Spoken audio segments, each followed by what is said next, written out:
Hello, magandang hapon po ulit. Galit kayo sa akin. Magandang magandang hapon po ulit, 'no. So meron tayong nagva-viral na naman na pulis na ito ay pinost ni Colonel Busita, 'no, retired Colonel Busita. So ito yung nagva-viral. Actually meron pang karugtong 'yan dito, eh. Ah, ito pa, eh. Pero, i-play natin itong unang video. Ano ba yung issue na 'to? Hindi po kayo taga rito, may duty officer. Oo nga po, nakikiusap ako sa kanila. Eh kung nakiusap na lang po sana kayo, siguro na-trigger na nagbibideo po kayo. Hindi kasi ang pagbibideo sir, ano lang to, parang provable lang na kumakain talaga ako. At Pero wag niyo po po-post yan, Hindi sir. ko po-post, Pwede niyo sir. pa-delete na lang po. Hindi, Pakita na lang. hindi ko muna ako, hindi ko naman ipopost sir kung Kasi pwede maaari. kayong kasuhan yan. Pwede nga yan. Public service din po sila sir, public Oo service. nga, May karapatan kasi- po ako sir oo, na bawal mag-video. nga yan, yung Pero mag-video. kung ipopost, Wait lang, paano may karapatan? Bawal ka mag-video ng hindi hindi kasi public walang servant naman ano po sa sila. ibang tao. Hindi sir, provable ko lang sir na kumakain talaga ako ng lugaw. Oo Ito, nga, lugaw. yun na nga, yun na nga. Ako sir, yung lugaw sir, hindi pa nakakalati. Pwede naman lang ako pagsasabihan nila na ano, bawal pa naman pala mag-ano dyan. Ako napadaan lang naman po ako. Lumalabas kasi parang ayaw niya magpatikit. Yung may-ari nagpatikit, yung isa rito Alam mo, pwede nagpatikit. natin magagawa dyan. Yung may-ari Oo, nagtitigil oo. po eh. Oo nga, kasi ako nakikain lang Pwede ako. po kayo, pwede po kayo makasuhan sa ginagawa. Ano niyo, po yung mga mo sir? Eh, nagbibideo po kayo, bawal po yan. Bakit bakit? Oo, bawal Bakit po yan, bawal sir. sir? Public servant Ay, naman po privacy sir. yan, sir. Privacy, kung Kahit ipopost. sino. Kung Kahit- ipopost. Yun nga, bawal nga. po. Ngayon, kung Tanggalin muna natin yung issue ng parking, ha. Yung usapan yung parking, eh.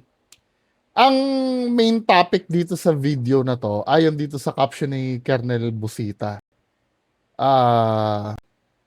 magalang po naming iminumungkahi na ipaalam sa Police Non-Commissioned Officer, PNCO, na ang ating nakikita sa video at sa mga katulad niya na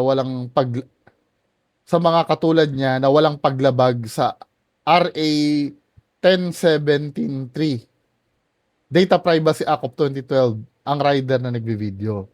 Hindi ipinagbabawal ng RA 10173 ang pagbi-video ng sino man habang sila ay hinuhuli o kini-question ng pulis o ng enforcer dahil hindi ito pribadong gawain.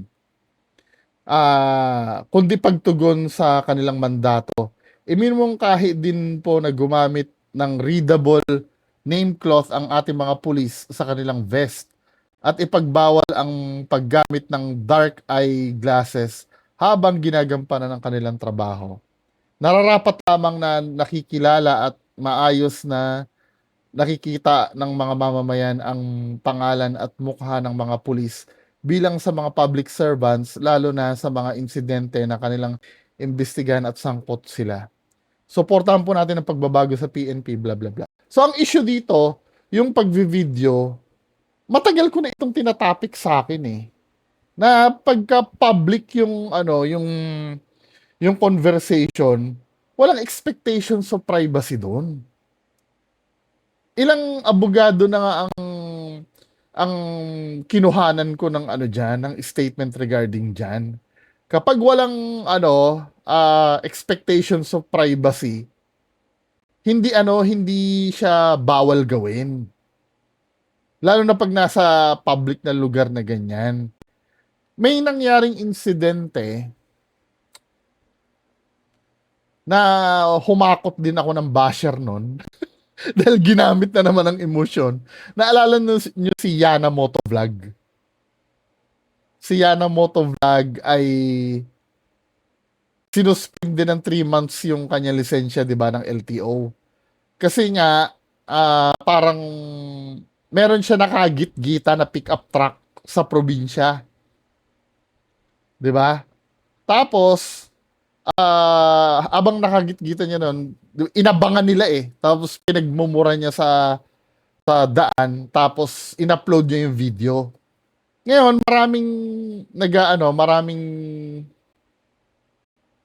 maraming nag-encourage dun sa biktima na sampahan sa Data Privacy Act kasi daw binidyo nang walang pahintulot.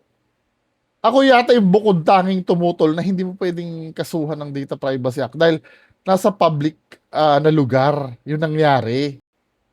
Ngayon, kung may masamang sinabi siya doon sa pulis, halimbawa ganito, no? Paano yan? Hindi kakasuhan yung pulis. Pwede mo pa rin kasuhan. Kung halimbawa ganito, no? Vinidyuhan nyo ako sa public place na may kausap akong bata, no? May kausap akong bata, tapos nakita nyo si Bungo may kausap na bata, in-upload. Nilagyan nyo ng caption ng malicious. For example, ayan o, nakikita mo si Bungo. Naghahanap siya ng bibiktimahin niya. Bawal palang sabihin sa YouTube. Mumulestyahin niya yung bata na kausap niya. 'Di ba? Yung pag naku, wala na akong battery. Yung pag baka malubat ako ha, wait lang. Yung pag-upload sa video ko, hindi ko siya pwedeng kaso ng Data Privacy Act doon. Kasi nasa public yun eh. Pero yung pagka-caption niya sa akin ng malicious, pwede ko siyang kasuhan ng cyber libel. Yun ang pwede ko ikaso sa kanya. Pero yung sasabihin nyo na na kakasuhan ko dahil binidyuhan ako ng palihim, nasa public lugar, wala akong pwede ikaso doon. Pag may mga expectations of privacy, ano ba yon? Halimbawa na nasa hotel, vinidyuhan mo ako doon, or halimbawa naku na, yung ilaw ko. Halimbawa nasa sa hospital. 'Di ba? Shit. Sorry, nagkaka-technical difficulties ako kasi nalobat yung ko eh. Halimbawa sa ospital, may vinidyuhan ka doon. Bawal yun kasi private na lugar ang hospital eh. Hindi mo pa talaga pwede videohan doon.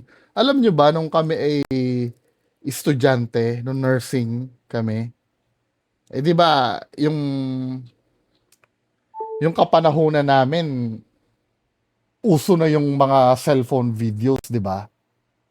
Uso na yung, kasi, nung araw, yung pinsan ko kasi, nag-nurse din, meron siya mga picture na nagpapaanak sila na yung film pa yung gamit, yung dinidevelop pa. Nakikita ko yun eh. Yung sa photo album nila dati. Ngayon, nung kami na nag-aaral, syempre uso na yung mga cellphone na may video nun. Ganon din ginawa namin. Yung halimbawa, pag hinugot ko na yung bata sa pempem ng nanay, picturean mo ko ha. Kasi yun ang first time ko magpaanak eh. Ngayon, di pinipicturean, nahuli kami nung clinical instructor namin. Galit na galit. Bawal daw yun. Kasi nga sa Data Privacy Act. 'Di ba? Privacy ng yun eh, ng pasyente yun eh. Na pipicturean mo. Ganun nagwo-work ang Data Privacy Act. Pero meron akong abogado na napakinggan. Pwede sa public place for example ganito. Kausap ko si Juan, no? Nasa let's say kami ay nasa food court ng mall. Publiko naman yun eh. Hahawiin ko si Juan, sabi ko, di ka dito sa gilid. May sasabihin ako sa'yo. Baka marinig kasi ng iba eh. Malinaw naman na yun ay private, no? May ititip ako sa'yo na si Pedro pala. Siya pala yung nagpapatay kay Judas. Narinig mo ngayon, ni-record niya. Bawal yun. Kahit sabi mo na sa public lugar, pero may may expectations of privacy yun eh. Nasabi kasi doon na, wag mo na sabihin kahit kanino. Yung pinatabi ka pa, dito muna tayo sa gilid. Nalaman ko na nagpapatay kay Judas ay si Pedro. Diba? Ni-record niya. Yun bawal din yun. Wiretapping yun. Kasi may although na nasa public place sila, kinlaro nung kausap mo na na dapat siya lang ang makakarinig nun eh, hindi yung iba eh. 'Di ba? Now dito sa ano na to, yung sa scenario na to, meron tayong pakikinggan dito no si Shell Jokno. Si Attorney Shell Jokno. May video siya ng ganyan eh. Ito yung sinasabi niya. Yung pag nasa public place, Ngayon napakadali naman mag-recording sa cellphone natin. At syempre, minsan di na natin inisip, basta record na lang tayo ng record.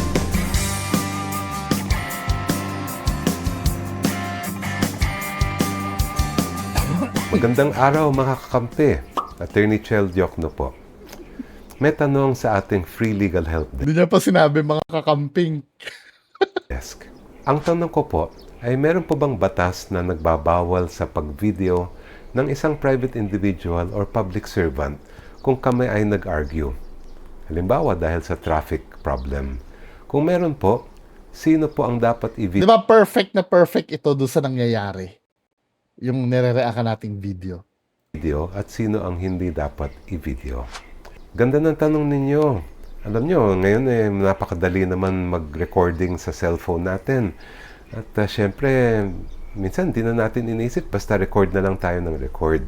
Kailangan malaman ninyo na mayroong mga batas na dapat sundin tungkol sa pagre-record ng mga video. Unang-una, meron tayong anti-wiretapping law.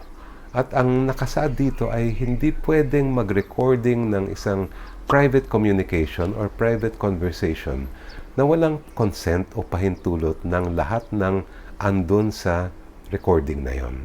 So kung may kausap kayo, private conversation yan, dapat may consent siya bago kayo mag-record. Pero iba naman ang sitwasyon kung kayo ito ay public conversation or public communication. Public. May isang kaso na umabot sa Korte Suprema. Ang nangyari ganito. May isang journalist, medyo nagkaalitan siya sa isang pulis.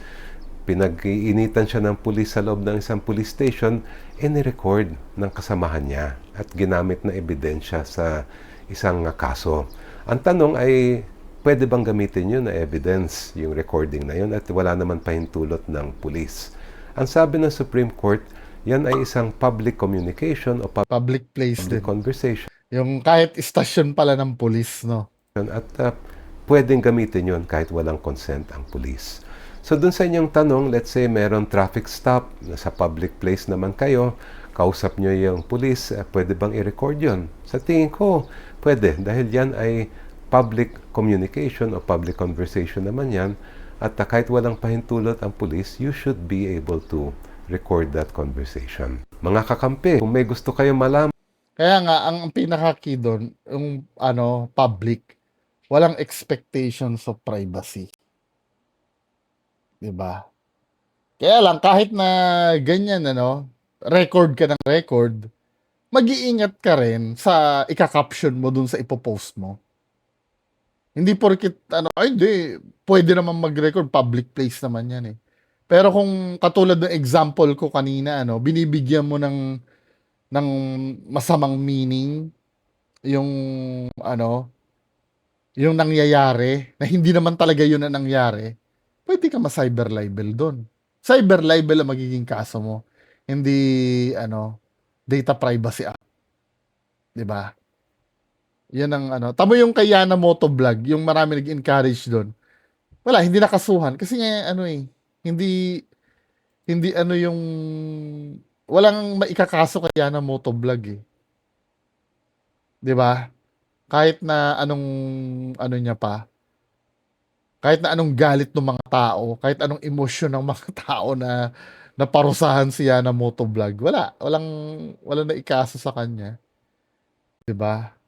LTO yung bumanat sa kanya, yung sinilip ng LTO, wala siyang side mirror, yung rehistro ng sasakyan, 'di ba? Yun ang mga nasilip sa kanya. Pero yung pagre-record hindi. Anyway, pagpatuloy natin 'to, no. Ito po yan, ang Privacy Data Act. Sige. Po, bawal po kayo mag-video Tama, nagle-lecture pa, no? Nakakahiya.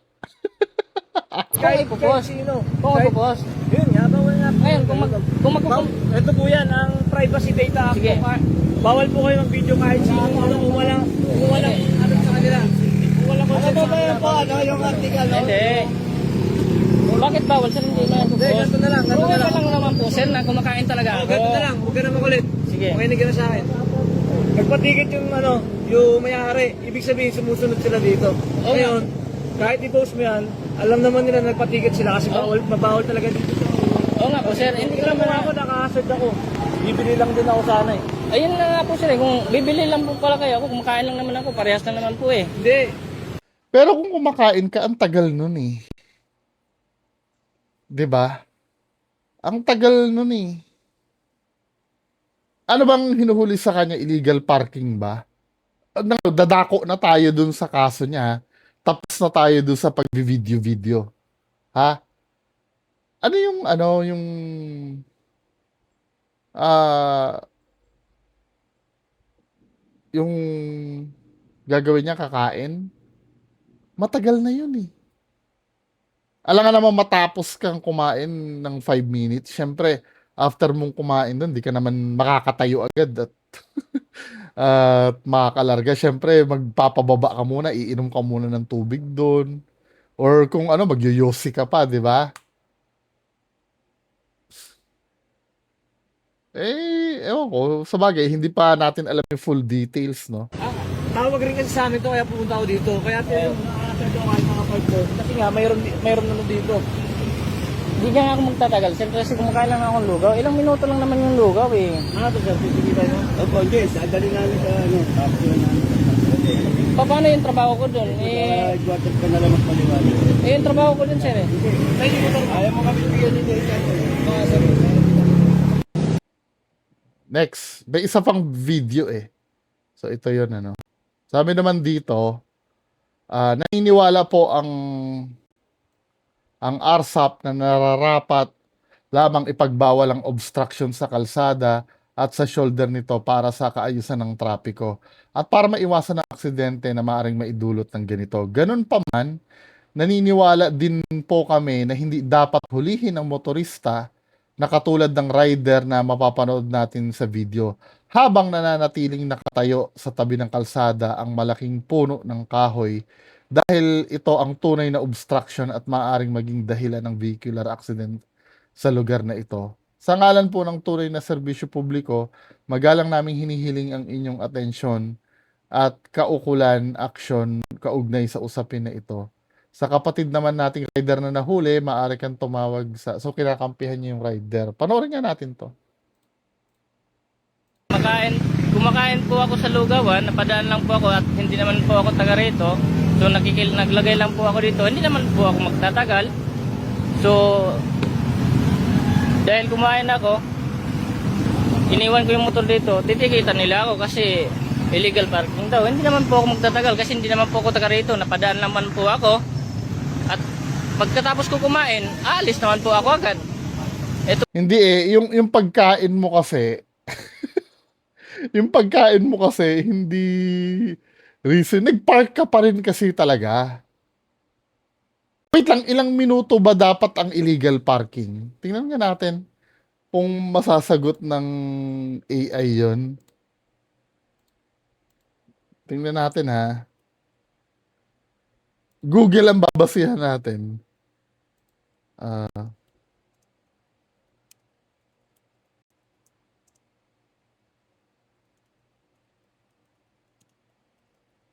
Illegal parking.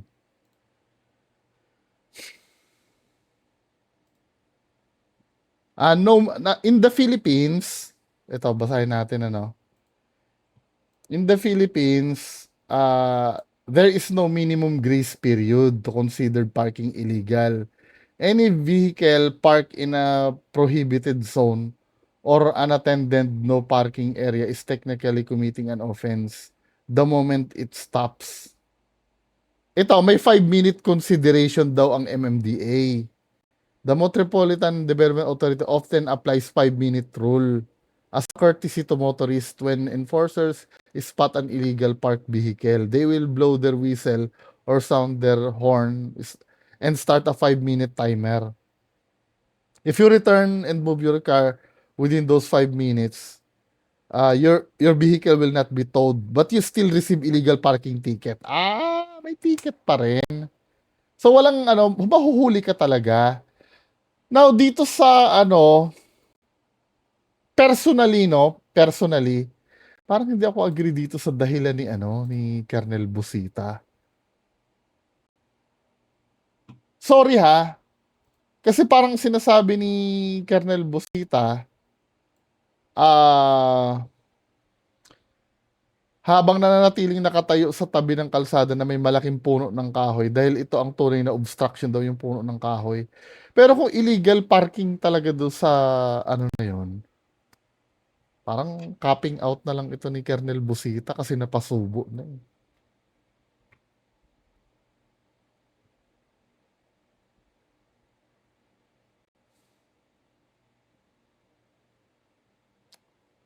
Ano opinion nyo dito? Kasi ang purpose daw ng para wala daw obstruction. Sabi niya kasi dito, naniniwala po ang RSAP na narapat lang ipagbawal ang obstruction sa kalsada at sa shoulder nito para sa kaayusan ng trapiko at para maiwasan ang aksidente na maaring idulot ng ganito. Gayun pa man, naniniwala din kami hindi dapat hulihin ang motorista na katulad sa rider na mapapanood natin sa video habang nananatiling nakatayo sa tabi ng kalsada ang malaking puno ng kahoy. Well, maalam si Colonel Busita dyan, Hindi ko na lang siguro kukontrahin. Pero deep inside of me, kung illegal parking kaya may puno dun o wala, dapat tulihin yun. Ito po sila, may lisensya naman po ako, willing naman po ako ibigay. Pero ako, nakikiusap lang ako sa kanila. Malaysia po yan. Oo nga po. Nakikiusap naman po ako sa inyo kasi hindi naman po ako taga rito at hindi ko naman alam na... Sir, alam mo yan kung saan ka dapat po lulugar. Oo nga po, sir. Hindi mo po alam. Hindi ko alam na kasi... Tingin ko daw, pre. Instruction. May Ah. lisensya ka. Basta Ha? sabi mo hindi mo alam kung saan Hindi, ka lulugar. ang ibig ko, patapusin mo muna ako, sir. Yung nga po eh. Patapusin mo ba? Jam na ganyan. Kasi, oo nga, sir, kasi kaya nga ako naglagay dito sa malapit sa puno kasi wala naman po madadaan, kasi wala naman sasakyan dadaan dito kasi malapit sa puno lang naman, may puno naman. May point. Kung ang sinasabi nila kaya ka namin hinuhuli ay kaya ka namin hinuhuli kasi nakakaabala ka sa daloy ng trapiko, kung yun ang dahilan. Oo nga naman, pinark niya dahil may puno. Nagigets ko na. Po. So, di naman po ako magtatagal kasi lugaw lang naman ang kinakain ko. Ilang minuto lang naman po ang lugaw, pagkatapos alis naman po ako agad. So, dahil hindi naman po ako taga rito, nakikiusap naman ako sa inyo kasi kung magpa-parking ako, hindi ako kakain. May patunay naman po ako, napapasok ako sa trabaho. Ngayon, Sir, yung dalawa tinigitan. oo nga po, tinigitan nyo. Tinigitan, kawawa naman. Wala namang problema, sir, kung titigitan. Pero, Ano po yung lisensya? Sabi mo lang, oo. Ngayon, papakita ko lang sa inyo kung bakit po titikitan nyo ako na hindi naman po ako magtatag. Kumakain lang naman po ako. naka-illegal parking po. Illegal parking. Wala naman po dadaan dito kasi may punong kahoy naman po dito. Sino bang dadaan dito kasi may punong kahoy? Eto, subukan nyo dadaan dito na may punong kahoy. May madaanan ba? O, sige. Dadali na lang namin ito sa opisina. Di ba na? Anong, bakit i-empower nyo siya dito? Bibigay yung lisensya mo. Ibibigay ko ang lisensya ko, pero bakit? Dalawa nga, nagpatigit eh. Oh, sa kanila, magkaiba naman tayo ng rason. Ibig sabihin, hindi ka mapatigit. Bigyan mo na lang ng ticket. Doon mo na lang Hindi, kasi papasok ako. po yan. Doon na lang po sa opisina. Bakit ikaw ko? Sa opisina lang po. Bakit May ano? validation po kayo. Hindi. Ginamos sa sinasabi mo. Oh, sige. Nakikiusap ka, di ba? Yung pakiusap mo, dalawang kalabasan. Pagbibigyan ka o hindi. Oo nga. Hindi ka mapagbigyan kasi Hindi wala nga. naman nagtigitan. Wala. Magkaiba kami ng rason. Hindi, So, pagkatapos sa bakoy buya, kumakain lang din eh. Kaya lang ang polis. Pulis ka lang. ngayon kung... natin ang pulis. Sige, Kasi nga, pinapaliwanag namin sa'yo. Ayaw mo naman makinig. Oh, sige, dalhin. Oh, sige. Oh, kumakain lang ako ng lugaw. Tsaka, i-impounda yung motor ko. Pag ibibigay ko ang lisensya ko, titikitan nila ako. Eh ako nag-usap lang ako kasi napadaan na ako, kumakain lang ako. Kasi ikaw naman kuya, wala lang tayo lisensya. Ah. Wala eh, nagdami na sa tamang sisi. Bawal To be fair, ang maganda naman dito, hindi naman maangas yun ang huhuli. Yun lang ang consolation na maibibigay ko. tayo mag-park sa kalsada. Well, ito, ayoko na magsalita. Kahit nasa inyong pagpapasya na yan, ano. Di ba? Dito ko na ititigil yung reaction ko doon sa ano. Basta doon lang tayo sa may Data Privacy Act. Di ba? Nakakahiya yung police, no? Hindi niya alam yung, ano, yung totoong nilalaman ng batas. Or sinasabi niya lang yon dahil ayaw niyang mabidyo yung sarili niya. Anyway, mga kababayan ko, yan lang muna pag-uusapan natin. Magandang hapon sa inyong lahat. Bye-bye.